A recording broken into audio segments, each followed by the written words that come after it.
And then for those of you that are sticking around, that's because you guys are paying us money to stick around, and we thank you tons for it. We really, really, really, really, really do. And you guys, I don't know when this is coming out, but I'm really going to start trying to press Reese, and hopefully by the time that this comes out, hopefully will have already set up a Zoom meeting for Patreon members, and we can have. I just don't know how to do it. I can set it up. I can set it up. Not a big deal, and we can. We'll have it done where we can meet with some of you guys for maybe a half hour, an hour. We'll see what we can do and get you guys on and answer some questions and laugh with you and have some drinks. So that's it, you guys. But again, that just made me think of this. What? He's running to the back. Oh, he's grabbing a guitar. He's wearing a Vespa shirt. That's the thing. I can show you how to play this now. Okay. You asked about this. This is how to do the baby's breath. Oh, he's gonna do baby's breath. No, so you're capoing what? Capoing 3? It doesn't matter where you capo. You just do it. But you see where so I'm making a G. Yep. I just slide this pinky finger up.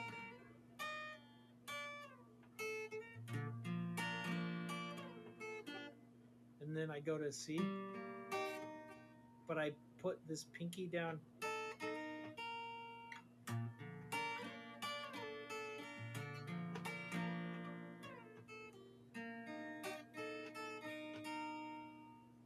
You get it? Yeah, I'll have to work on that because I've never done that. I don't know how to play guitar. I didn't have lessons, so I just made this shit up. Yeah, I don't. I'm just like Mr. like punk guitar player. And when you're a punk guitar player on an acoustic, it doesn't come across real well. Wasn't there like a Christian band that was all punk, but they played acoustic guitars? Wait, say that into the microphone? Wasn't there a Christian band that was like punk and they played acoustic guitars? Weren't they from Japuza? Weren't they something? The Dogs? What was that band? They were like, I thought they were like acoustic gutter punk. Oh, that's cool. I thought that's what they were. I thought they were the dudes from Japuza. I mean, we're talking about Japuza. We're talking about Cornerstone.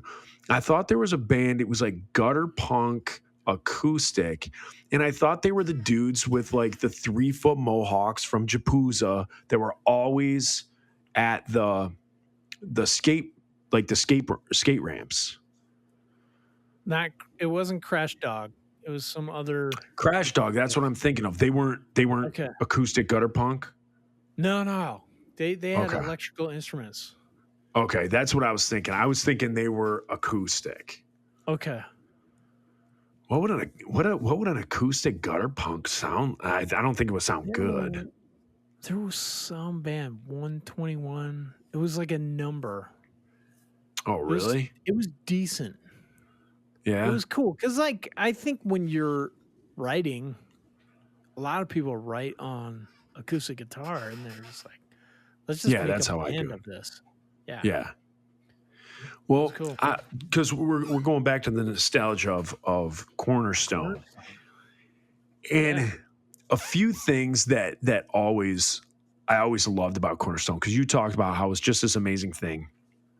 I used to love and I used to love like walking around there. And I don't think when it kind of like first started, I know the way that ska and us and Five Iron and Supertones, the way we all took off. Just after us attending like our first time, the first time I went there, nobody knew me. What was really nice is you do that thing where, just like you said, you'd be walking through campsites to get to like a stage, and like someone would just be like, "Hey, brother, you want something to eat?" And you're like, "What?" Like, "No, I'm good." Then like somebody else would be you're like, the singer of the Insiders. They're just feeding people walking through. Yeah, like, "Hey, we have extra, and it's gonna get like tossed out. So, are you hungry?" Or people would just be like, "You want a hug?" And you're like, "I'm not a huggable guy. It's a 95-degree day with 100% humidity. But yes, I'd love a hug. Yeah. And you get like a hug from like some dude who, by all intents and purposes, like if you looked at him and judged this dude like a book by its cover, you would never want a hug from this guy. You know, I mean, I was 19 years old, some 40-year-old, 30-year-old guy who, I'm not talking like creepy, but just some guy who's like, I love you, brother. And you're just like, thanks, bro. Love you too. Just give him a hug. Even though a hug, probably that wasn't the best time for it because I said like the weather and the heat. But you just get like a hug, and that you got that Christ-like love. Like that's where I showed it, or that's where I felt it in those times. Yeah. And then you know what else I loved? I loved that vegan food truck. It was good. I used to get vegan. Like I don't eat vegetarian. I don't eat vegan. But Leslie at the time, like my wife, my girlfriend at the time, she one day went to the vegan food truck at Cornerstone and she got the vegan quesadillas. Came back, she was like, Joe, you gotta try this. I'm like, vegan, whatever. So I take a bite. Freaking phenomenal. Yeah. So every time I went to Cornerstone, like all I ate were the vegan quesadillas and like an ostrich burger. Yeah. Those were the two things that I would eat constantly. I would eat three to one vegan quesadillas and then an ostrich burger. Yeah. There was, so as an artist, they didn't really feed us. There was No, you know what? You're right. Cornerstone didn't feed us. All the other festivals, there was like a catering tent. Yeah. They did but not Cornerstone. There was snacks and drinks if you were backstage. And you could almost always get backstage if you were in a band because there was 100 bands you were friends with.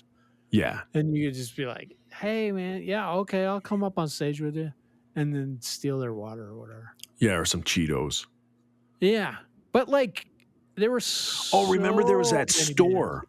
Do you remember they had like a little grocery store there too? Mm-hmm. Yeah, and you could go through and do some like grocery shopping. It kind of had some essentials and some like loaves of bread and things like that. And you could kind of do. I forgot about that. Yeah, I used to love you guys. We are literally just starting to stir the pot of memories and whatnot. Because I'm just sitting here like I would be if I was like sitting in a bar, just chit chatting with Reese, just bringing this stuff up. So I'm like walking through it, talking through it as I'm remembering it. I haven't thought about it in years. But another thing was just how you said it would be the sun beating down on you, no shade whatsoever. Mm-hmm. So the only shade you could find was to like dip into like a merch tent. And then what happened is you would dip into the merch tent and you wouldn't have the sun beating down on you anymore. But just from being in the merch tent with all those bodies, the temperature. So if you were outside, it was 95 with the sun beating down on you. If you went inside of the merch tent, it was now 120, but the sun wasn't beating down on you. And just the like people, there would be a band that would have been a band for like 2 weeks, but they would have these major, giant, huge like merch setups, man. Do you remember the merch setups? Your guys' was ridiculous. Because we would make like $30,000. Yeah. At Cornerstone. Like it would pay so many bills. Yes. Because we didn't have a merch person. It was like us selling. So it would just be like, this is the problem for us selling merch there was like the table would keep pushing you out of the tent. Like so many people would come up, the table would get pushed to the point where you were like back into your display. And you'd have to get somebody to go out and be like, hey, everybody step back 10 feet and get the tables back out. Yeah. But holy shit, dude, what I wouldn't give for like just one day of that. One day of working the merch at Cornerstone again. Like it was so incredible, so cool to just talk to people. And I know. it like was with this podcast. Such a with this good podcast, I feel like I want to right so many wrongs. yeah. So I think I've talked about this early on in our podcasting, where I don't think like I didn't treat the fans right, because I think there was this thing where like I didn't want to seem egotistical, because I truly got my tires pumped from it. Like it pumped me up. I loved the attention. I loved it. So I Yeah. had to overplay that it didn't do anything for me to kind of protect myself from just being an egomaniac. And so I think I dissed a lot of people and ruined a lot of stuff and didn't make a lot of memories that I could have. And so Yeah. now with the Pickle and Boot Shop, just like you said, like I'm trying to before, just like what you said, with the Pickle and Boot Shop, I'm trying to right these wrongs. So when people email us, when people DM us, when people do all those things, I try to get back to everybody. I try to make sure that I'm staying in contact with all our fans and making sure that they're not only getting their money's worth, but they're getting their entertainment worth, and just having myself open for them. But I'm with you. Like back with the Insiders, I remember Johnny, our road manager, would like make up a schedule. Like, this is when you need to work the merch table. And I remember just being like a little baby and being like, no, I'm not doing this. Like, why don't we bring a merch guy? You know, I want to be able to walk around. I want to be able to do this. And I used to just like pout when it was like my 3 hours that I had to like sit there and run the merch table. And at age 22, 21, I would sit there and pout and just like hate it, because I wanted to be doing whatever, and I wanted other people to run our stuff. Because it was surreal. Like just anywhere you walked there, it was cool. Yeah. Right. And now at 44, just exactly what you said. I would give anything. I would give anything to do one day, to do a 4-hour shift in the burning heat with a box fan that's just blowing warm air on you like a convection oven at Cornerstone. Like I would, for what I wouldn't give to go back and do that again. Same. And it's not about being young for me, like just to be there. It was so cool. Like yeah, you're right. I'd do it tomorrow. If they said, hey, Pickle and Boot Shop, come out, you guys can do an hour set, do an hour show, on location podcast, I would absolutely do it in a heartbeat. You know, it was so cool. Yeah. And sell shirts and pickles and boots. Yeah. And adult toys. Like Star Wars Legos that kids can't afford. Yeah. Yeah. Like Liam Neeson stretch dolls. Like instead of like Stretch Armstrong, like it's Liam Neeson that stretches. Yeah. From that movie Taken. Yeah. So it's called like Taken. that's what I'm talking about, like adult toys. Like Game of Thrones lawn darts. Adult toys. Yeah. Perfect. Yeah. I mean, by what else would I mean, though? Really? I don't know. Because that's what it is. I don't remember how I toys. ate. You were talking about eating at Cornerstone. I don't remember how we sustained ourselves. Like I remember there was like snacks on our bus. I remember eating at the food trucks a lot. People would feed me too, and I don't want to like glaze over that because people just like, hey, can you come to our campsite for some food? And I'd be like, yes, I have not eaten since Absolutely. yesterday. Yeah, I will come. I remember it was a lot of peanut butter and jelly. Mm-hmm. And I think Cornerstone did give us, I think like one year we got food vouchers. Yes. And then I think one year we didn't. Like I remember like a couple years we got food vouchers and then like, yeah, and then we didn't get them. So I don't know what happened there. Or maybe we did all years and I'm just not thinking about it. But I always remember that like at least once a day, I know when I was paying for it myself, at least I would go to get the vegan truck, the vegan food truck. I don't know if that was like my one. And I remember my wife. Falafel there. Yeah, at the vegan place. Yeah, they did have falafel. I think back falafel and then I hummus. didn't said know that. what it was. I don't think All like right. in my early 20s I had experienced falafel and hummus at that point. Okay. I don't think And then hummus I would have because I was eating hummus in like junior high, but falafel I don't think I would have ordered a falafel. oh man, it was good. Yeah, You remember like all the bands stayed at the Days Inn in Macomb, yeah, yeah.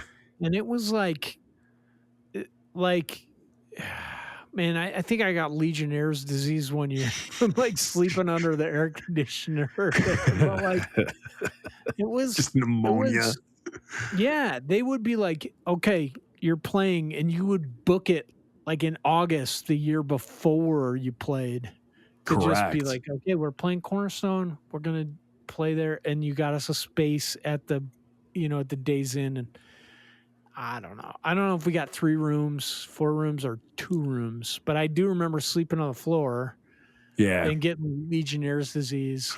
But then there was like a room. Cushing syndrome. Yeah, I got Cushing syndrome from the air conditioner. There was. I'm not telling you any more medical diagnoses that I find. Remember there that you was like that stumble room with upon. the heart-shaped hot tub, and Yes. they filled the heart-shaped hot tub with ice, and there was Yes. drinks in it, and there was Yes. just like whatever prepackaged like Danishes and donuts. Yes, That I was your do remember breakfast that. when you were there. Yes, and I you do drank remember. stuff. I hope to God they clean that hot tub. Because Oh, could you can imagine? Like, I want that room. I wouldn't get in that thing, man. Because I know what I've done in a heart-shaped hot tub before. What? And You've I- read the Bible. Yeah, yeah. And I'd be damned to let somebody drink an ice cold, sun-kissed orange soda out of a heart-shaped tub that I No. just went ham in. You got to know your wife. Take in the that, biblical Satanism. sense. Take that, Satanism. Take that. We're talking Sometimes you Christian. can get to know your festivals. wife in a biblical sense at a Yeah. Christian festival in a heart-shaped bathtub. Yeah, Hot tub. yeah. I kind of knew. It's funny because you said you're talking about like the downfall of Cornerstone. Yeah. I felt, and this is the God's honest truth, I felt the downfall of Cornerstone was our last year, I believe it was. I started hearing all sorts of people talking about banging intense. Like those first years, like everything was like very, very Christian, very Jesus. Like I said, you want some food, you want this, you want that. And then by the time we were doing like main stage, I remember just hearing from tons of people where you'd walk through campsites, you'd hear the conversations of people as you walk to and from stages. And it was a lot more like dudes trying to hook up, girls trying to hook up. I heard like a lot more stories of like people like banging it out in tents and things like that. And I'm like, I think this has gotten to be where it's like, it's a place to be for popularity and music, and the message, like the purpose isn't here. Like kids aren't coming to get like closer to Jesus. People aren't coming to like experience that. People are just coming because it's a place for like a cool show. Yeah. And then I think at that point, that's kind of like when God like is like, hey, like if he lays it on like Japuza's heart to do it. I think when things like start to run that way, you're like, okay, maybe we're done with this, you know? I feel like you're right. Like maybe the people that were taking their youth groups there, or like the moms and dads are like, yes, this is a safe place for kids. If that was going rampant, they'd be like, this is not a safe place. Like I don't want my kids to find out about sex from hearing it in the tent next door. Yeah. I get that. So you're saying you don't think it was as rampant as I'm remembering it? I don't know. So you guys, when was your last year? I remember hearing about people hooking up. Maybe 2001, maybe. So we played, I think, 2003, and I wasn't just like, man, this is like a hookup festival. And then like in Roper, I think we played in like 2005. It's the last time I played it. I don't remember You don't remember that that? being like a thing. No, but like I'm sure it was happening. Positive. You're just oblivious to it. Well, Girls it are wasn't like, happening to "Hey, me. Reese, want to bang it out in my tent?" And you're like, "Oh, I think she's talking about vegan quesadillas." I think so. Yeah, they're like, "Can we get our picture with you?" And all you could think about was what's the goofiest face you could make for the photo, and had no Exactly. clue that they were like Still standing do. there topless. Not at all. Like you I had don't two, know. let's say 19-year-old girls next to you. You were 20. They were 19. Never happened. I never saw boobs. Never until the internet came about. And then you I were was too married. busy thinking about what type of funny face to make. I still do. I know still you do. I know you do. I know you do. I know you, buddy. Absolutely. Like I know I'm gonna look stupid in this picture, so I'm just gonna control it by making a face. Yeah. I don't want to look stupid with this is how I think. I don't want to look stupid with a smile that I think is nice. So if I just do my normal smile, someone takes a photo and they go, "Oh, look at that." And I look and I go, "Oh my gosh, I look so stupid. I should have just made a stupid face." But instead, my face that I'm trying to make I want people to be like, "Dang, he's cute. He's got it going on." Nope. I look dumb. And then if I would have just made a stupid face, then they would say, "You know what? He's a pretty cute guy, but he's making that dumb face." Is that what they say? I think they're just like, he is somewhere on the spectrum. That's what they say. Is there a Down syndrome spectrum? Because he's somewhere on that. Is there a Cushing syndrome spectrum? There the is. Cushing spectrum. He is on it. The Cushing spectrum. The other thing is the flashes. Like after you play the show, like people taking pictures with you, you're gonna lose eyesight. So here's an interesting fact about me is when I was like in I have 18, 3 nuts. I have 3 nuts. This is my interesting thing. One of them, it was a transplant. I was like, "Hey doc, if you get bored, put this cantaloupe in there. It'll make it look like I got something going on." It's brass. I want to tell people I have a brass ball. Yeah. I want it to be like those metal balls that you pull the one and they go clack, clack, and the energy goes through them and knocks the one on the end out. But I want my regular balls to be hitting on that because I don't want to enjoy any part of this life. Make it a living hellscape.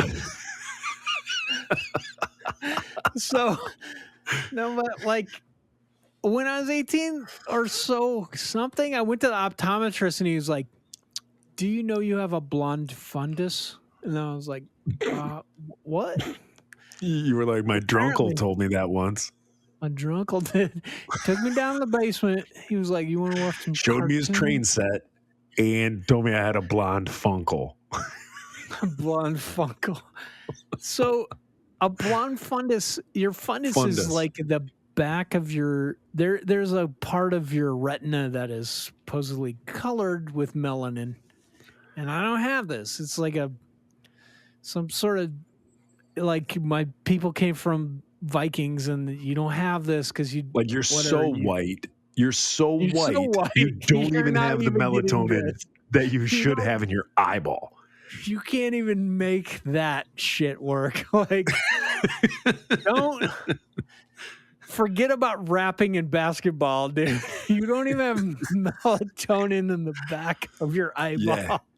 They're like, the Iditarod is too hood for you.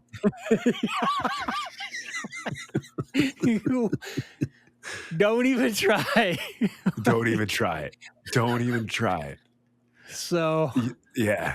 Like you're so white. Words. Even green bean casserole seems very ethnic to you. Yeah. You're gonna burn your tongue on mayonnaise. Don't do it. So he was like, so your eyes are lacking melatonin. Yeah, he was like, not melatonin, melanin. Melanin. Melatonin. They're also lacking in melatonin. But he was like, Yeah. you don't have any melanin back there. You shouldn't go outside without sunglasses because you'll go blind. He was I had a "You're friend like that eventually growing gonna up. go blind." Bono has this. I want to just claim that. Like he's always Nice. wearing sunglasses in interviews and stuff or on stage, and it's because of the lights. So I was like, well, crap. And now as like a 40-something-year-old man, I see it. You know, like you look up at the sky and you're just like, it's blue, but all I see is shit just floating around in my field of vision where I'm Yes, like where I'm amoebas. going blind. Like you're Blinded. looking in a microscope at amoebas. Yeah, that's Yes. what floats through mine as well. Okay, maybe you have a blonde fundus. I don't So- think so because it doesn't, like the bright doesn't affect me like I think it affects you. It's bad. So he told me this, and I was just like, when the flashes were going, it would take hours, like for my vision to come back to normal. So I was like, I'm gonna start making really goofy faces where I'm not looking at the camera. So Yeah. I would just, it's like automatic now. People are like, can I take a picture? And I'm like, yeah, I'm gonna cross my eyes, and then I'm not looking. Or you And just I'm always close wearing them. sunglasses. Yeah, Yeah. like the guys in Fire Room be like, "Why are you always buying sunglasses? What's your problem?" And I'm like, "I'm going blind, you fuckers. Leave me alone. Just play your horn, Stop it. Brad. Yeah. Play your horn. Yeah. Put your Hey, Brad, why don't you Brad. add more valves to that horn, dummy? put another. Jeez. Yeah. So that was. Why don't you blow in the other end of it? Why See don't what you can do. put your face in it and blow all that nasty spit out. I know. Ugh. Oh, spit valves. Spit He valves sometimes gross lets me out. Playing it though, I've never emptied his spit valve, but sometimes on stage, we'll play, and he'll let me play the Ricola song on it. Oh, yeah, Do you yeah. remember that commercial? Ricola. Ricola. Oh, yeah, and then, Ricola. and I can make it say brr. It makes that sound. He lets You know me what you do it. He's reminded so me nice. of? What? With spit valves and the word spit in it. We played with Mhm. Johnny Sacco one time Mhm. and Mike Trout, their lead singer. Mike I know Trout, lead singer. Yeah, I know. I've brought it up before.